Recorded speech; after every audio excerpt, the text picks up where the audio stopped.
I knew something was wrong before my name was called. In offices like that, you can feel it. Conversations drop mid-sentence. Chairs stop moving. People suddenly remember emails they need to send somewhere else. A man walked out of Victoria Gray's office, holding his badge instead of his coffee. His shoulders were slumped, but his face wasn't angry or sad. Just empty. The door closed behind him with a quiet click. Not dramatic. Final. My name is Alex Miller. I was 29 then, working in logistics for a large construction corporation in Denver. From the outside, it looked like a solid life. Stable paycheck, health insurance, a future people could nod approvingly at. From the inside, it felt temporary. I kept a suitcase half-packed beside my bed. Not because I planned to leave, but because losing that job meant one thing. Driving back to a small town I had escaped on purpose. The kind of place where ambition is treated like a phase and failure doesn't make noise, it just settles in. That morning, everyone knew something had gone wrong. A contract we had chased for months was suddenly at risk. Shipping documents didn't match the receiving schedule. Materials were assigned to the wrong project code. Enough money was on the line to make senior managers lower their voices. I knew where the mistake had started. It wasn't mine. The timestamps were clear. But I also knew how companies behave when mistakes get expensive. They don't look for truth. They look for balance. When Victoria's assistant called my name, the open floor went quiet in that polite, pretending way. Victoria Gray was 49, vice president, and the kind of woman who didn't need to raise her voice to control a room. When I stepped into her office, she didn't offer me a chair. Invoices were spread across her desk like evidence on a table. She looked at me, then took one step closer. "One more second," she said calmly. "One more word, and you're fired." I understood immediately what she wanted. Silence. Acceptance. A nod that would let her close the problem quickly. If I stayed quiet, I might keep my job. My insurance. The coverage that paid for my mother's medication back home. Something no one at work knew about, and no one needed to. This was the trade. Be convenient and survive. People think big decisions come with time to think. They don't. They come with a moment, and then the moment is gone. If I said nothing, I could walk out and still have a desk by lunch. I could take the blame quietly and be labeled responsible. I'd done that before in other jobs, in other towns. And every time, it cost me a little more of myself. If I spoke up, I could lose everything that kept my life standing upright. There was no safe choice. Only the one I could live with. I stepped forward. I didn't argue. I didn't explain. I just said, "Then fire me." But not for a mistake I didn't make. The room went still. Not awkward, alert. For the first time, her expression shifted. Just slightly. She hadn't expected resistance, only compliance. "You're saying you're innocent," she replied. "I'm saying the truth matters," I said. After a pause, I added, "and I can prove it." She looked down at the papers, then back at me. "You just made yourself a problem, Miller." That was worse than anger. Problems don't disappear. Problems get managed. When I walked out of her office, no one spoke. They didn't have to. Everyone had felt it. I had crossed an invisible line, the one between being useful and being inconvenient. At my desk, an internal calendar invite appeared on my screen. Incident review. HR included. Same day. I stared at it longer than I should have. And for the first time since I took that job, I understood something clearly. Whatever happened next, I had already made my choice. I hadn't stayed quiet. And whether that decision would save me or end me was no longer up to silence. I didn't get fired that day. And in a place like that, not getting fired can feel less like relief and more like being left on the edge of a roof, alive, but not safe. The next morning, I walked into the building earlier than usual, and the lobby smelled like polished stone and fresh coffee. Security nodded at me the same way they always did, but I still touched my badge twice, just to be sure it was real. When your job is hanging by a thread, you start checking the thread.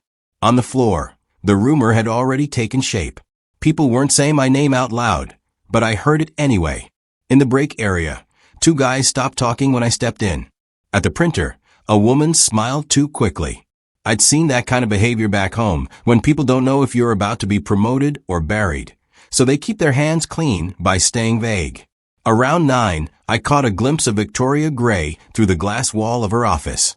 She was already there, shoulders squared, hair perfectly pinned, reading something on her phone with an expression that wasn't anger and wasn't calm. It was something tighter than both. Her desk was immaculate except for one thing, a single coffee cup, placed exactly near the edge like it had been set down and forgotten. One cup. One person. That detail stuck with me for reasons I didn't understand yet. Later, I would learn what her mornings looked like, because people always learn things about the people above them, sooner or later. Expensive house in the suburbs. Beautiful kitchen.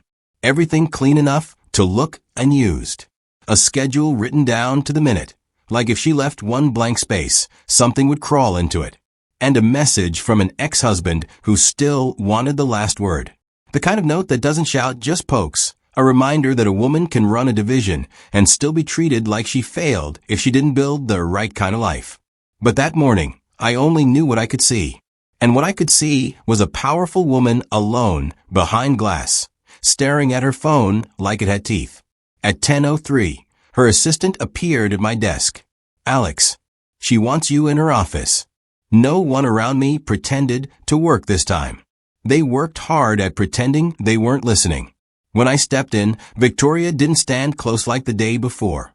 She stayed behind her desk, hands flat on the paperwork, voice level. Sit. That one word felt like a change in weather. Not warm. Not safe. Just different. I reviewed the chain, she said. The error didn't originate with you. I didn't let my shoulders drop. Not yet. In my experience, the truth is often used as a tool, not a gift. She slid a page toward me. But you were the last set of eyes on it before it escalated. When the contract manager asked questions, you could have pointed the finger. You didn't. I met her gaze. No. Why, she asked. No edge. Just a clean question. This was my second choice. The first choice had been whether to speak at all. Now the choice was what kind of man I was going to be after I spoke. Because you can tell the truth in a way that makes you look like a hero. You can tell it in a way that makes you look bitter. Or you can tell it plainly and accept whatever it costs. I took a breath. Because it wasn't just about being right. Her eyes narrowed slightly, like she was adjusting focus. Go on. The person who made the original entry, I said, he's got 3 kids. He's not lazy. He's not stupid. He's drowning. And I've seen what happens when a company decides someone is the easiest fix. For the first time, something almost human flickered across her face. So quick, most people wouldn't catch it. Not sympathy. Recognition. And you, she asked. I gave a short, honest, half-smile. I can survive one more night with a suitcase by my bed. The words came out before I could soften them. The room stayed quiet after, like even the air was waiting to see how she would react. Then she did something unexpected. She laughed. Not loud. Not mocking. More like a brief release she hadn't meant to allow. She looked down at the paper, shook her head once, and the laugh disappeared as quickly as it came. But it had happened, and it changed something between us, whether either of us wanted it to or not. You know, she said, voice calm again, most people in your position would sell someone else's mistake for a chance to look clean. I don't want to look clean, I said. I want to be able to sleep. That wasn't a speech. It was just the truth. And truth has a way of making people uncomfortable, especially in places built on appearances. Victoria tapped the edge of the invoice stack, thoughtful. There's going to be an internal review, she said. HR is involved. They'll want a narrative that closes quickly. I felt my stomach tighten. A narrative. Yes, she said. The kind that keeps executives comfortable. There it was again, system talk. But now she wasn't using it to crush me. She was naming it. She studied me for a long second. Why did you step forward yesterday? She asked. Was it pride? I could have lied. I could have said something noble. Instead, I told her the part one hated admitting. Because I've spent too much of my life swallowing things just to keep a place at the table. And it never makes you safer. It just teaches people you can be used. Her gaze held mine. The room felt smaller, not in a romantic way, more like the way a confession makes a space feel tight. When I left her office, the whispers got louder. In the hallway, I heard someone say, "He's trying to get on her good side." Another voice answered, "No, he's playing hero. He'll be gone by Friday." I kept walking, face neutral, but inside I felt that old doubt tugging at me. What if they were right? What if my principles were just another performance? Another role to survive? At my desk, I opened a job site and stared at listings I didn't want to click.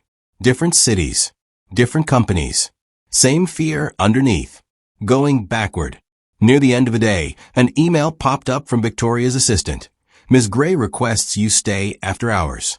Document review." My fingers hovered over the keyboard.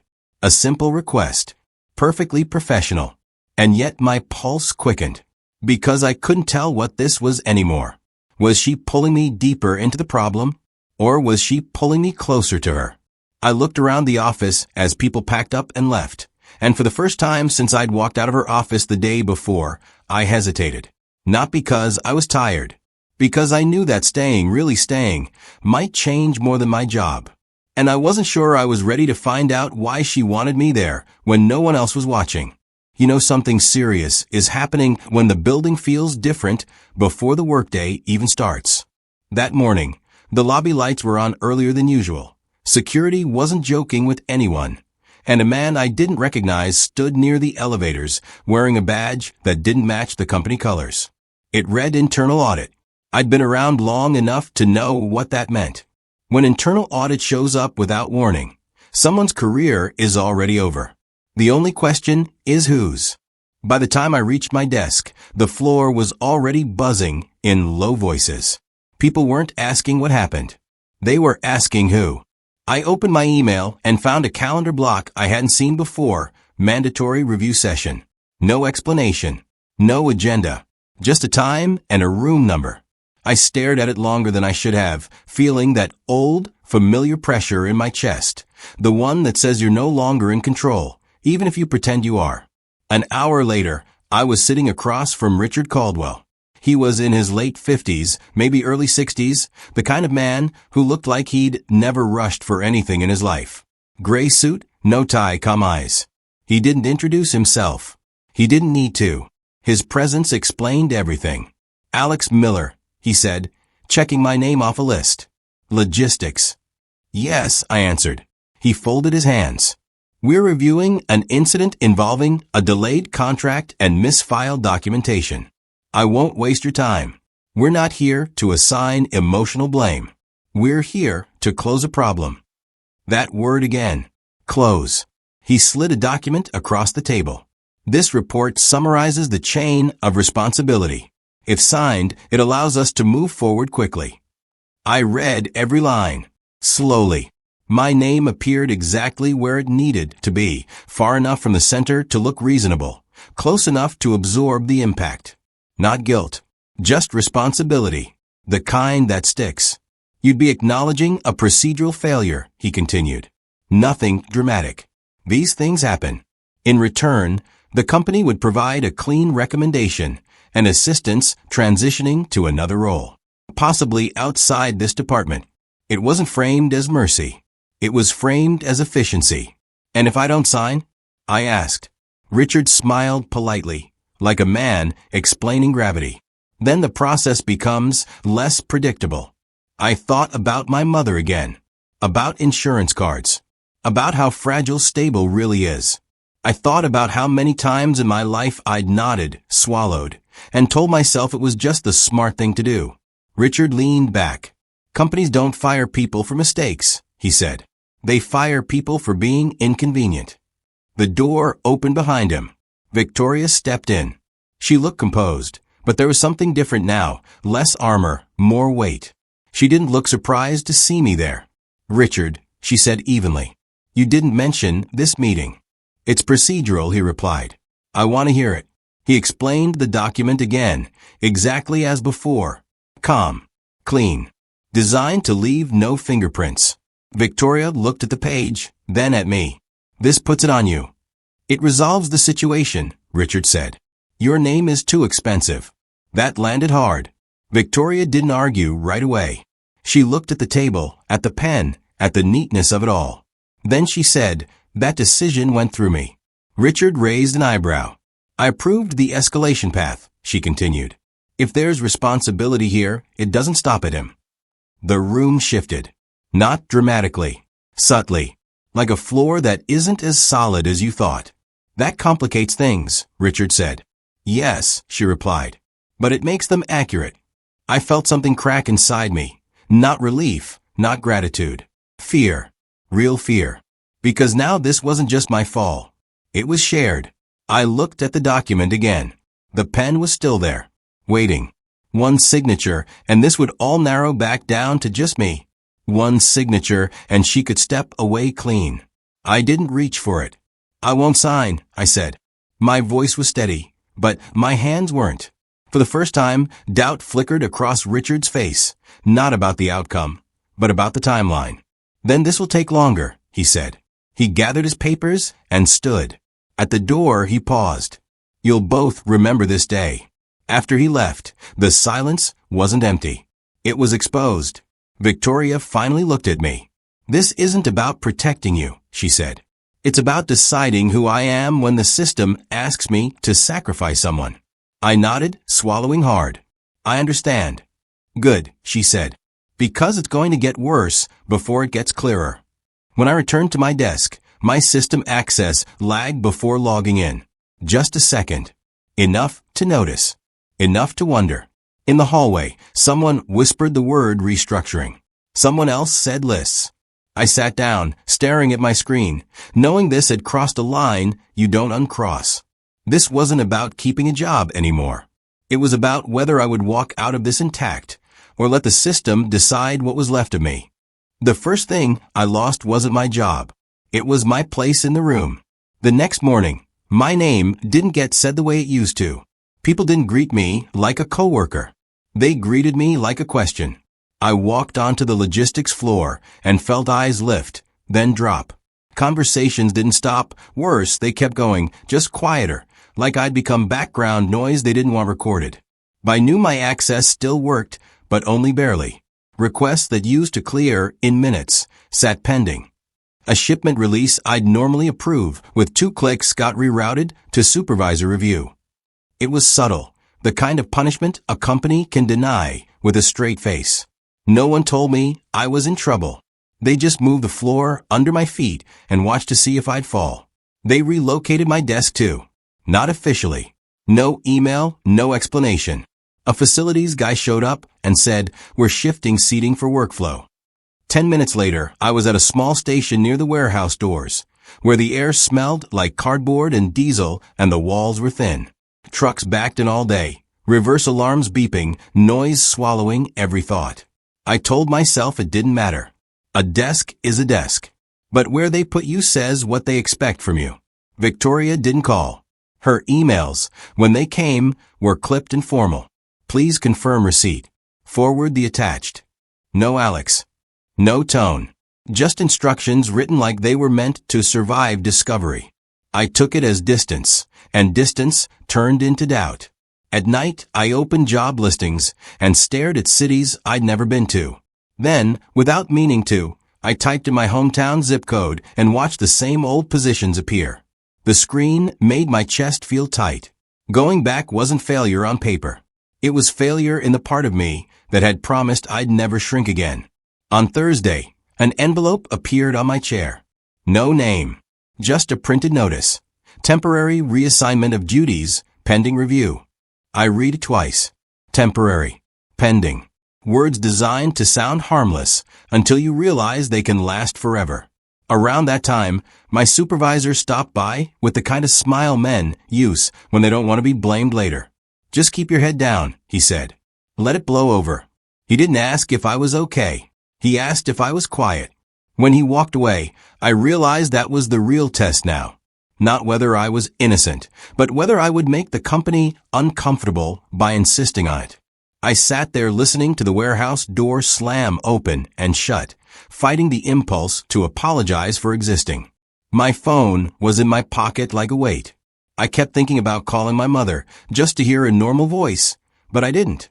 If I told her, she'd worry. If I didn't, I'd be lying by omission. So I stayed stuck between two kinds of shame and chose the only thing I could control. I kept working. I watched the clock, imagining HR calling me in, imagining my badge failing at the turnstile. The choice wasn't heroic. It was practical. Hold your ground without giving them a scene. If I lost, it would be for the truth. That afternoon, I saw Victoria for the first time all week. Not in her office. I saw her from a distance on the executive floor landing, speaking to two men I didn't recognize. She stood straight, face calm in that practiced way. Then, for half a second, her gaze swept the corridor below and landed on me. No signal, just a look that said she knew exactly where I'd been moved. By 5:30, most people were gone. The building took on that after-hours emptiness that makes every footstep sound like a decision. I was packing my bag when my phone buzzed with a short message from an unknown number. South exit. 5 minutes. Don't use the lobby. I stared at it, thumb hovering. My first thought was HR. My second was that it was stupid to go. My third was that if I didn't, I'd spend the night imagining what it meant. I took the stairs down to the south exit. Cool air, wet pavement. Victoria stood near the edge of the lot, where the lights didn't reach as brightly. No driver. No entourage. Just her coat buttoned, hair still perfect, but her eyes less certain. Walk with me, she said, as if it was about nothing at all. We moved along the sidewalk, past the darkened windows. For a minute neither of us spoke. It wasn't awkward. It was careful. They're watching you, she said finally. I noticed, I replied. They're watching me too, she added. Then quieter. So I have to act like I'm not. That was the first crack of truth she'd allowed since the audit arrived. I looked at her and saw what the polished office never showed, fatigue and anger pointed inward. Did I make it worse for you? I asked. She didn't answer right away. You made it visible, she said. There's a difference. I used to be you, she said, not looking at me. A name that was easy to sacrifice. I told myself if I ever got power, I'd stop that. She let out a short breath. Then I learned how to survive here. And surviving changes you. I didn't try to comfort her. So why are you talking to me now? I asked. She stopped near her car and faced me. I'm keeping distance on purpose, she said. They'd love to frame this as personal. If they can make you look like my mistake, they can erase you faster. I felt my jaw tighten. So I'm supposed to disappear quietly? No, she said, firm. You're supposed to endure. Long enough for me to finish what I started. She held my gaze, steady now. There's a vote coming. Not official, not yet. They'll try to cut headcount, call it efficiency. They'll put your name near the top because it makes the story clean. My throat went dry. And what do I do? For now, she said, you do your work. You don't lash out. You don't give them a reason. Her voice softened, just slightly. And you stop thinking your worth is decided by people who only see numbers. The words hit harder than any threat, because they sounded like advice she'd once needed and never got. I swallowed. Victoria, I said, the name coming out before I could talk myself out of it. She didn't correct me. She just nodded once. Then she opened her car door and paused. If you decide to leave, she said, make sure it's your choice, not theirs. I watched her drive away, tail lights fading into the evening. And for the first time all week, I didn't feel smaller. I felt warned. Because now I knew the truth. The next move wouldn't be about paperwork. It would be about pressure. And whether I could stay standing when the system tried to make me invisible. I didn't sleep much after that walk with Victoria. Not because something romantic happened. It didn't. I slept badly because I finally understood the shape of the trap. The company wasn't angry at me. It was doing what big places always do when a small crack appears. Press down until the crack either disappears or becomes the reason something gets cut away. The next day, the calendar invite arrived for her, not for me. I only knew because the whole executive floor changed its rhythm. People in suits moved faster. Doors stayed closed. Even the elevators felt tense. By mid-morning, my supervisor stopped pretending and said, "If they ask, keep it short." That was his version of loyalty. Around lunch, Victoria sent me a single line. "Conference room C for 10. Come through the side corridor." No signature. No warmth. Just a coordinate. I spent the afternoon doing work that didn't matter, listening to trucks outside, watching the minutes crawl. I kept thinking about my mother's voice the last time I'd visited, how she tried to sound strong, how she always changed the subject away from money. I told myself I could handle losing a job. The truth was I couldn't handle losing the ability to help her. That was the real leverage the world had on me. At 4:10, I reached conference room C. The glass walls were frosted halfway up, like privacy was a suggestion. Victoria stood inside alone, looking out at the city as if she could read answers in the traffic. When she turned, her face was composed, but her eyes were tired in a way I now recognized. "They offered me a deal," she said. I stayed quiet. "They'll protect my position," she continued, "if I accept cost reductions in logistics." They used nicer words, but it's what it is. They want a cut. They want a name. They want yours. My throat tightened. "So that's it. It could be," she said, "if I choose the easy option." I watched her closely. "And if you don't?" She exhaled slowly. "Then I become the problem. The kind Richard knows how to handle. My reputation becomes poor judgment. My leadership becomes instability. The board doesn't need a villain. It needs a story." There it was again. The narrative. She stepped closer, not toward me as a woman, but toward me as a person making a hard decision. "I'm not going to promise you everything will be fine," she said. "I hate when people say that. This could cost both of us." For a moment, I wanted to ask why she would risk that for me. But I already knew the answer wasn't about me alone. "You said they'd love to make this personal," I reminded her. "Yes," she said, "which is why we keep it clean. No drama. No scenes. No fuel." I nodded. "What do you need from me?" She studied me like she was measuring whether I would flinch.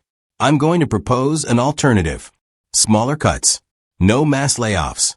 We give up executive bonuses for a year. We restructure contracts that bleed money. They won't like it. And they'll ask why you're fighting," I said. "They'll ask," she agreed. "And they'll look at you like you're the reason." I felt the old urge to protect myself by shrinking. Then I remembered the pen on Richard's table, waiting for my signature. I remembered deciding I wouldn't be convenient. "If they want to sacrifice," I said, "they can take my title before they take my integrity." Her eyes held mine. A faint shift passed over her face, something like respect, but guarded. "That's not brave," she said quietly. "That's expensive." "I know," I answered, "but it's mine." An hour later, we were outside the boardroom doors. I wasn't supposed to be there. Not officially. But Victoria walked in first, and I followed when she nodded once. Men and women in polished suits looked up as if a minor detail had entered the frame. Richard Caldwell sat near the end of the table, calm as stone. Victoria didn't plead. She didn't charm. She placed a folder down and said, "Layoffs are not a strategy. They are a panic response. If you want efficiency, start where the waste actually lives." Someone asked, "Are you suggesting we cut leadership compensation?" "I'm suggesting," she said, "we stop solving problems by breaking the people who didn't create them." The room went very quiet. That kind of quiet is power's way of testing you. A board member leaned forward. "And this employee?" She didn't say my name. She didn't have to. Victoria didn't look at me. She looked at them. "He refused to sign a false report," she said. "If that's the kind of person we remove, then we deserve the culture we get." Richard's expression didn't change, but his eyes narrowed a fraction. Then someone asked me directly, "Would you accept reassignment? Reduce pay?" I swallowed. My heart pounded, but I kept my voice steady. "Yes," I said, "if it keeps the team intact, if it keeps the truth intact." The discussion dragged on. Numbers, risks, optics. I listened without hearing half of it, because the truth was simpler than their charts. They wanted obedience. Victoria was offering responsibility. In the end, they didn't give her a clean victory. Boards rarely do. But they also didn't get their easy sacrifice. They approved a partial restructuring, froze bonuses, trimmed external spend, and moved me into a smaller unit under Victoria's oversight, lower title, tighter leash, but still inside the building, still insured, still able to call my mother and mean it when I said, "I'm okay." When we left, we didn't walk together down the hallway. We kept distance, because the cameras existed even when you couldn't see them. In the parking lot, the air was cold and the city lights looked far away. Victoria stopped beside her car and faced me. "If you ever decide to leave," she said, "make sure it's your choice, not theirs." I nodded. This time, I said, "I'm staying because I decided to, not because I'm afraid." For a second, neither of us moved. There was no hug, no confession, just two people who had stood in the same storm and didn't pretend it hadn't changed them. Then she got into her car and drove off. I walked the other direction toward the garage, my footsteps echoing against concrete. I didn't feel triumphant. I felt steady. And after months of living with a suitcase by my bed, steady felt like the first real victory I'd had in a long time.